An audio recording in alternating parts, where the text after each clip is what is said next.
Everyone, thanks for joining us for today's episode of Canal Days. As always, I'm your host Carrie, along with my co-host, founder of Historical Tours of Greater Holyoke, Robert Comu. Our Canal Days series delves into the vast collection of historical sites throughout Massachusetts, with Robert's expertise of the local history as our personal guide.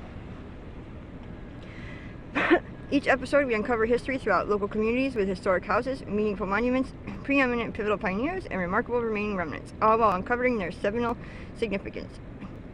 Today's episode of Canal Days, we'll be canvassing the Cary Park in spring.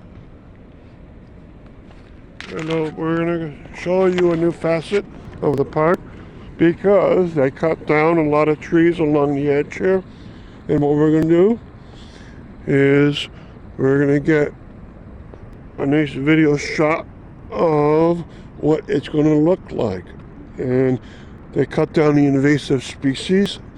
They left trees that were on the farther side of the railroad tracks. And they took out the ones that are on the nearer side of the railroad track. And they started cutting Monday and Tuesday this week, so 2 days into it. I see they have a little bit more up there they probably will cut. And the goal is to give you a better view. Now this was called the Patch in the very beginning by the Irish coming here. Then they called the Cary Park the reason why. They thought it reminded them of the view in County Kerry, Ireland. In that view, looking out towards the Atlantic Ocean, they had a peninsula, but then you go around and then you had indentation or a bay, and you would have two mountain ranges on both sides of that bay. And here you had the Mount Tom and the Mount Holyoke mountain ranges, and when it's very clear, they're absolutely beautiful. And you didn't have any trees because the train company had cut them down in 1845 to put the track in. And it reminded them of the scenery back in their home country. And officially, 1886, they called it Prospect Park because it became a true city park.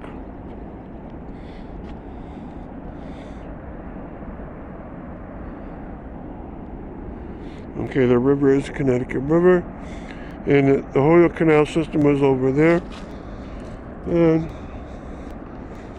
after they called it Prospect Park, it stayed that way for very many decades until 1939, before World War II even started. They changed the name to Pulaski Park after Count Pulaski, who was a hero to many Americans and to many Polish.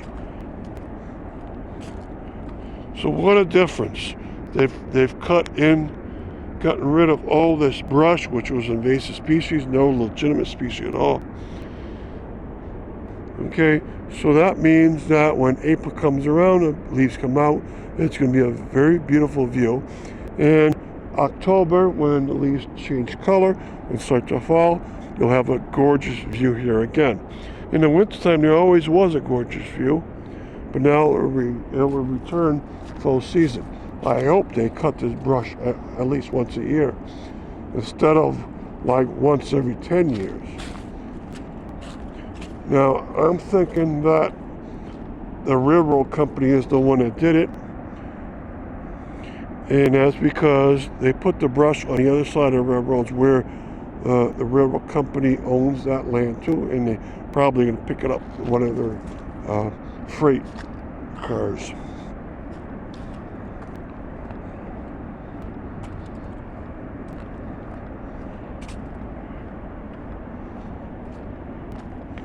Okay, and you're starting to see a diagonal piece in front of the gate system of the Holyoke Canal.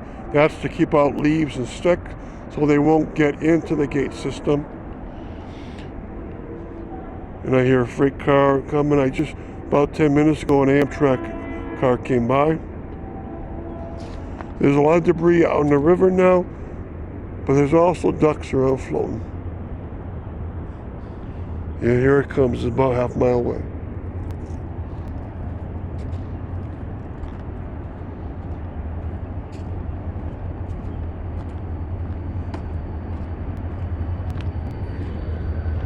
It's a freight car. 3018, the Bay Line.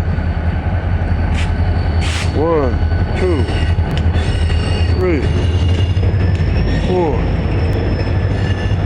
5. And the flat tracks. 6, 7. No, that'll be 8.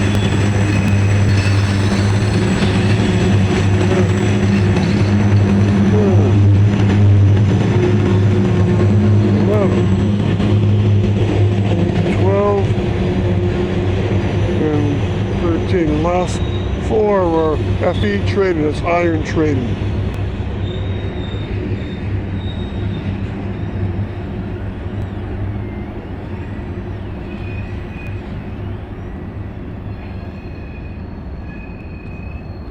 So this view from Pulaski Park is probably going to encourage more people to come visit, hopefully, and they'll get to see great scenery.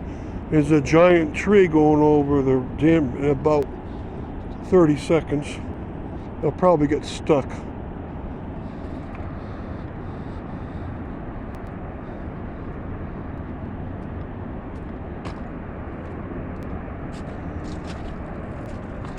Okay, you can see they did a lot of work. Got all this brush out.